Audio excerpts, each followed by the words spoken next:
So we are going to be putting out Fantagraphics is going to be putting out a book called Home to Stay, the complete Bradbury EC stories.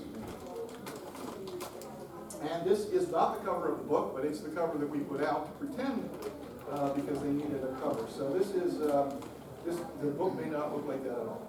But that's, if you were to go to Google right now, that's what you would find. So that's currently our placeholder cover.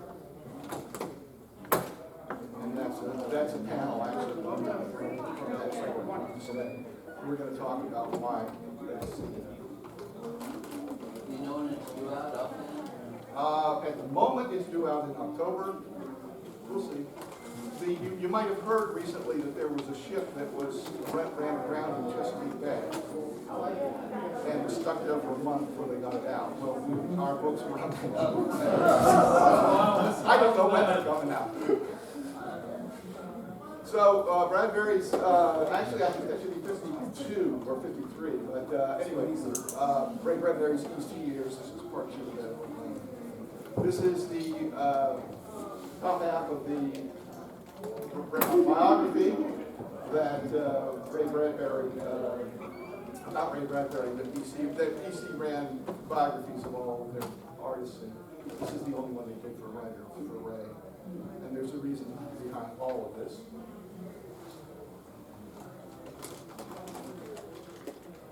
So, Tommy, you want to talk a little bit about how it came to be? Now, make it very short because I've got a longer version of it. Okay. Of how Ray came to get his stories put in DC Comics. What you're seeing is the list of the official adaptations, but prior to these, Al Feldstein adapted some stories of Bradbury's without Bradbury's permission. And in many cases, I suspect that Feldstein didn't even know that they were Bradbury's stories because Bill Gaines would voraciously read science fiction pulps all night, and then he'd write down story ideas on scraps of paper that were often inspired by identifiable sources. He'd hand them to Al, and Al would write a story. So Al mixed 2 of Bradbury's plots, Kaleidoscope and Rocket Man, and he wrote this story called Home to Stay. Well, some of Bradbury's friends recognized the stories and said, "Did you know that this comic book adapted your stories?" Bradbury said, "No, I didn't," and he reacted in a very classy way. He wrote to Bill Gaines and said, "I feel you may have overlooked my payment for use of my story." Very polite. Bill, being a very intelligent publisher, paid him for the use of the stories and asked if we could do more of those.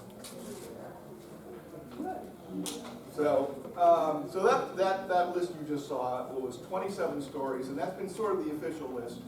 But we went through and kind of researched, and a few other people have piped up on the internet and said, well, this story is also an adaptation. Some of them are adaptations, some of them are inspired by one of Tommy's favorites, is Blind Alley, which is not an adaptation, but is a homage, basically flipping the last line of one of Bradbury's stories. So, but we decided to include the official stories, the unofficial stories, and the inspired by stories. And when we totaled them all up, it came to 35 stories. So from 27 to 35, I think you're really going to find a lot of stuff to like in this book. Nice size collection. So, Tommy just told you the story from EC's perspective. And I thought you would like to hear the story from Ray's perspective. Ray was a speaker at the San Diego Comic-Con in 1970. And this is what he had to say. So let me tell you how I got into the comic book field. Back in 1952, one of my fans sent me an adaptation of one of my stories that was in EC Comics, based on Mars's Heaven, and said, here's your story, look what they're doing. They're stealing your stories and you're not getting credit for them, and you're not being paid. This is ridiculous. So I went to some lawyers and I said, look, I want to sue EC Comics. They've been stealing all these stories of mine. I want to do something about it. And the lawyer said, well, give us $2,000 and we'll begin to think about it. Well, I didn't have $2,000 thinking money at the time. And then I said, I wonder what it's like to behave like a Christian, which we should all do more often. It's a rather comfortable and interesting feeling to test. So I said, I think I would play the part of the Christian here. Let us approach these people with an open heart and say something nice to them and see what happens. So I wrote a letter to EC Comics. I said, congratulations on your brilliant adaptation of my story in the current issue of Creeper the Crypt or whatever it was. And wonderful, wonderful work with the artists, good adaptation, a nice paper, good printing, decent price, you know. I said, incidentally, you people are so busy. I realize how busy you are. You forgot to send me my adaptation check. 3 days later, the check arrived. So I immediately wrote a second letter saying, hey, should I tell you something you don't know? A lot of people in your field have been stealing my stories lately. Not you, of course. Other people have been doing these criminal things with my story. Why don't we make an approachment here for you to adapt my stories and keep my name on it? So I said, protect me. Let's adapt these stories. So we made an agreement, and they did 30, 35 adaptations then over a period of years. I got my name on the stories, I got the copyrights protected, and that's how I wound up in EC Comics and corrupted all of your lives.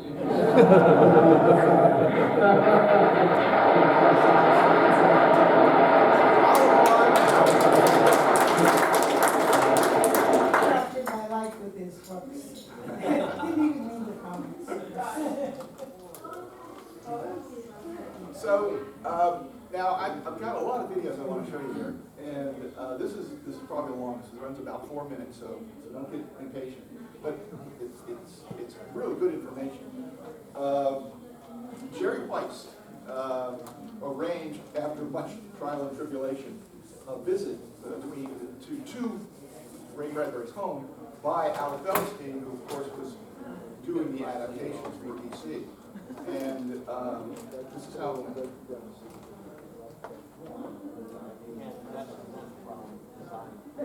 Al, you were saying earlier that almost after your writing was done, the artist would take a step away. And I know between you and Bill, you would choose artists for certain stories. When the Bradbury stories came up, did you see certain people doing them from the time? The same way that I was working with the regular ones.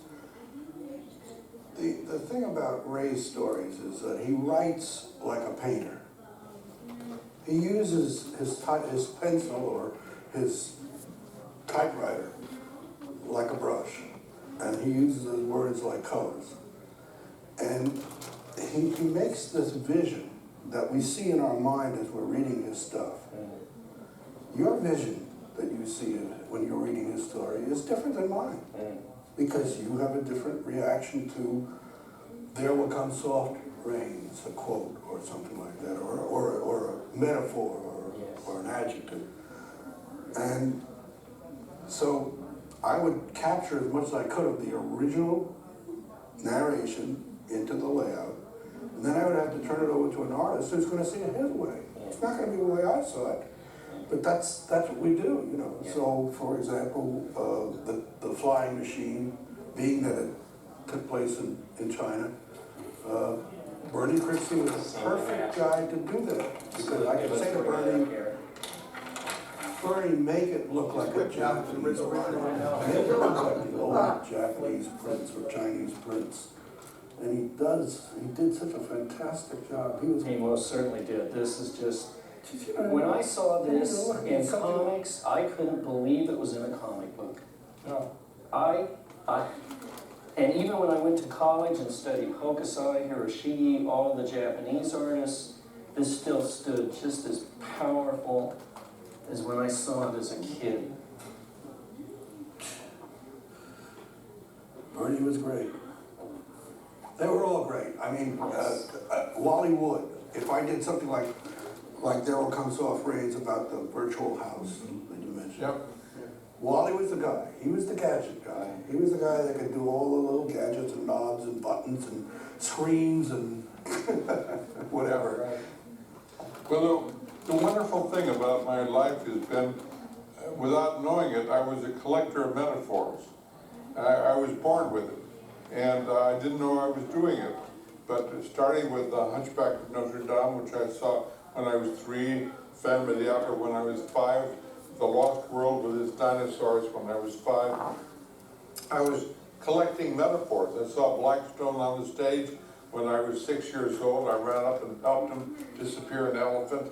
And I wanted to be a magician all my life, and that's how I wound up. I didn't realize I was becoming a magician, which means a collector of metaphors. So when you have that ability to write stories which are purely symbolic, you can hand them to anyone. You hand them to a comic adapter. It's like a Japanese paper flower. You drop it in water and it opens out. Metaphors are like that. So they adapt to the comic books, they adapt to the stage, they adapt to poetry, they work as cinema symbols. I'm lucky then, anything I create works in all those fields. And I grew up with comics, of course. I started collecting Buck Rogers when I was 9 years old. And the first strip of Buck Rogers I saw in October of 1929 made me go into the future. Just that one strip drove me wild. And I began to collect Buck Rogers, and the kids in school made fun of me because I was collecting comic strips.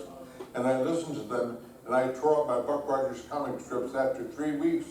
And 2 days later, I broke into tears, and I said, why am I crying? And I answered myself, you've torn up the future. You listen to those idiots.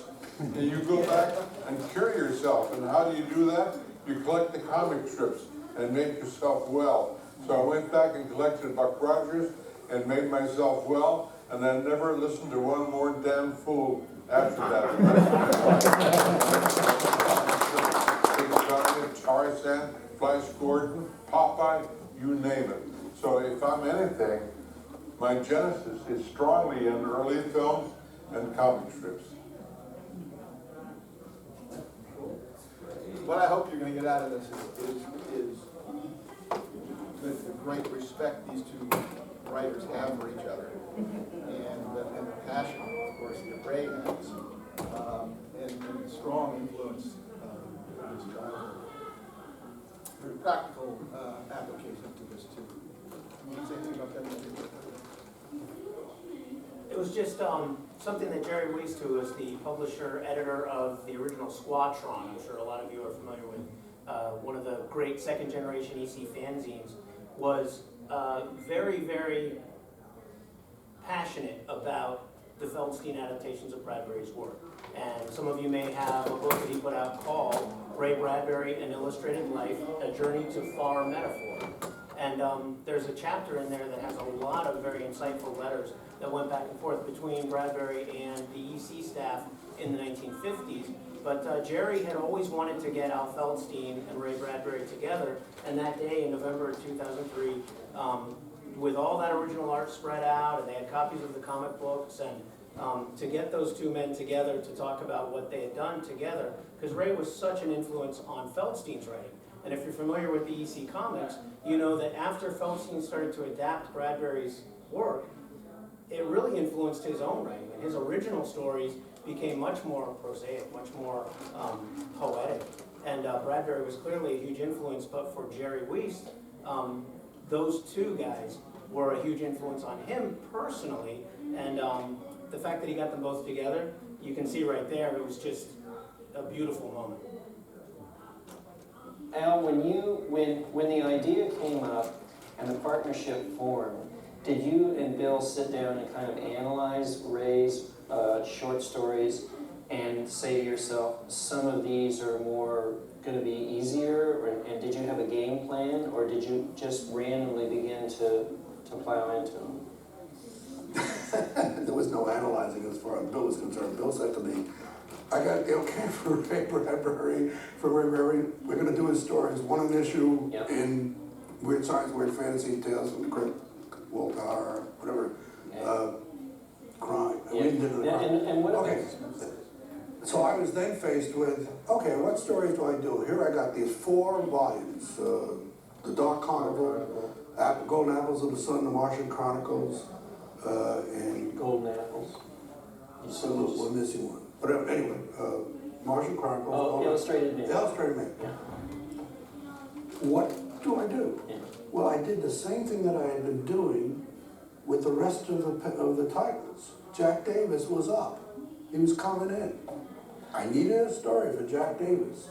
So I would go skimming through these books. I read your stuff so many times that I could probably, at that time, you know, threw them off my memory. And I said, oh yeah, that's the one. Jack will do a good job on that. And so I would then later. You would say Black Ferris. Like Black Ferris. Yes. Each guy had his own talent. You know, Jack Davis was a little hairy, a little kind of rural maybe. He did rural stories well. He did great kids. Yeah, he did wonderful kids, and he didn't have to do pretty girls. He didn't do pretty girls. Jack Kamen did pretty girls. Jack Kamen would do the October Game because that was a pretty girl and her husband. And that's what I did. That's how it worked. And I just kept going through it.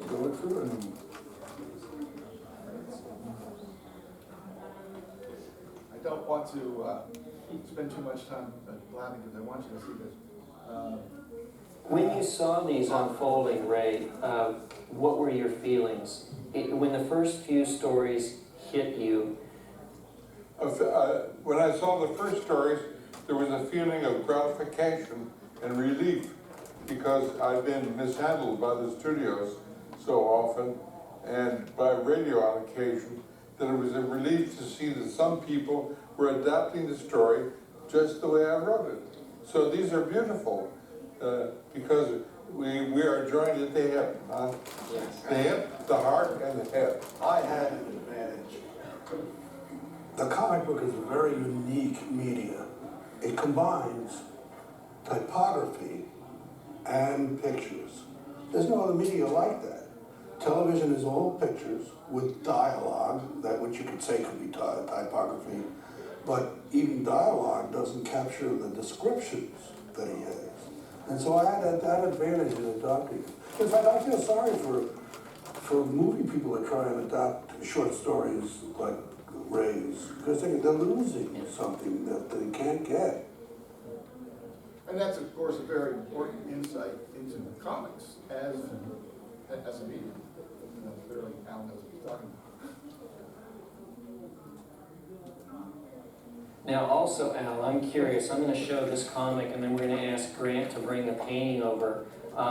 As far as actual Bradbury theme EC covers, there were only a few of them. The Sound of Thunder ended up on Weird Science Fantasy, and then I, Rocket was definitely the theme for Weird Fantasy 20. Did you want to do more Bradbury stories on the covers? Or? I did, if I could. If they let themselves to a cover. You know, yes. We had all kinds of problems with display, what would look good, etc. Yes.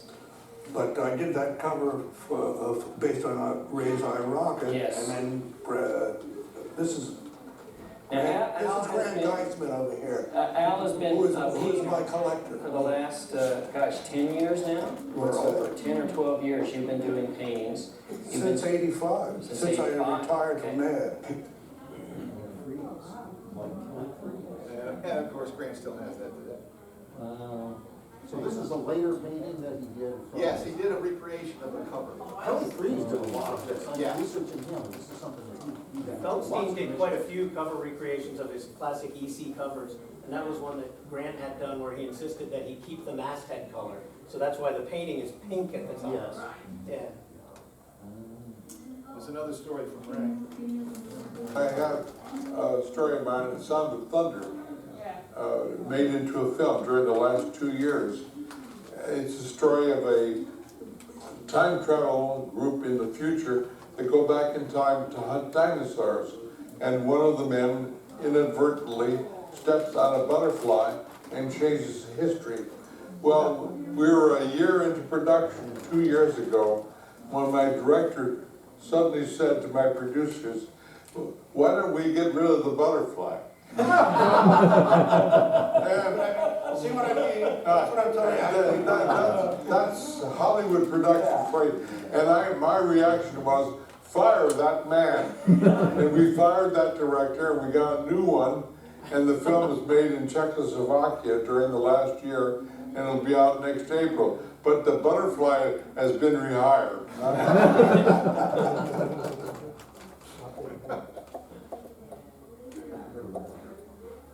So, some more from Ray on his dealing with Hollywood. We should compare October Game and Small Assassin. October Game was written before I met my wife and before I was married, and it had a viewpoint of a bachelor who didn't know anything about life. So I wrote that ending in which the child is killed in the dark, and I've never liked the story, because when I got married and had all my children, I look back and say, what kind of young man was that? He was sick, huh? It's a sick story.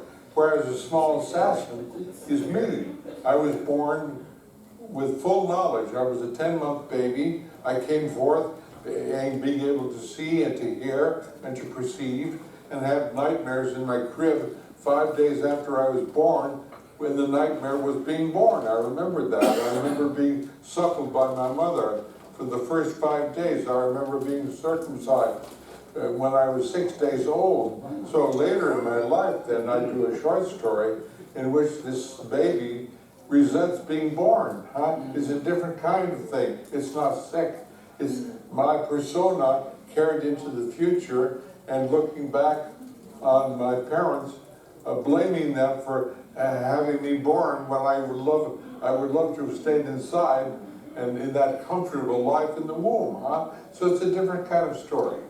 And don't you think that the people who were attacking the horror comics of the 50s would completely miss the distinction between those two stories? Well, they missed the distinction on every level.